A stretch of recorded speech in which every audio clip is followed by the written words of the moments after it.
We want to study things like quasars and galaxies and so on in the far universe, and even objects in our own galaxy, in very fine detail. And in order to do that, you need effectively a very large telescope which covers most of Europe, or even beyond.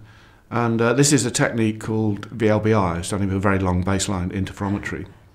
Now, traditionally we use recording techniques and record on disks, for instance, these days. But obviously, if you can make it real time and you can do it instantaneously, this not only improves reliability, but also opens up new areas of study where things that are changing rapidly can be followed and studied. So the idea is that to use, we call it eVLBI, which uses the internet or the networks to transfer data.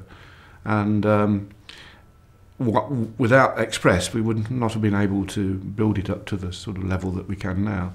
Now we have more than a dozen telescopes that are connected across Europe, and we routinely run every few weeks. There are our sessions run where we collect data and give a service to the astronomers.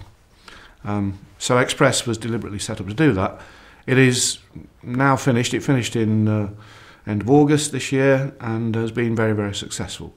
The way it's worked with the NRENs is that once the idea of a light path has been established and all agreed amongst everybody, the rest of the process has been relatively straightforward and easy because the light path is just there. Of course, the meetings within Express where we had the NREN meetings, in fact we'd had the NREN meetings before we started Express, they were about every 6 months. And the discussions there were really quite straightforward and easy. People got up and spoke about the developments that we're doing, the work that we're involved with. Other people from the network said, what their constraints were and so on. And we all worked together very easily and well. It wasn't a problem at all. So, as I say, once the light paths are there, it's just routine. We just switch the thing on and away it goes. And it doesn't now rarely involves the NRENs because they've got these established networks and so on, and it just works. Well, looking at the future, we'd like to get more bandwidth and more capability in the network. At the moment, we're limited by the correlator itself, which runs at a maximum of about 1 gigabit per second. In order to get this improved sensitivity, we want to go higher than that, up to 4 or 8 gigabits per second. You have to bear in mind that VLBI techniques have these, which by today's standards are relatively low bandwidth. The VLA in America has 120 gigabits per second per telescope. ALMA has the same. Merlin in the UK has its own dedicated fibre network, and that runs at 30 gigabits per second. So you can see down at 1 or 10 even is a relatively low compared with what is capable.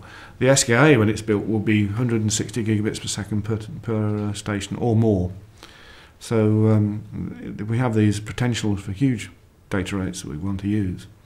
So if you're looking forward 5 to 10 years within GÉANT, then I think at least 10 gigabit per second connectivity to each telescope, I think, is what we're looking at, and possibly more.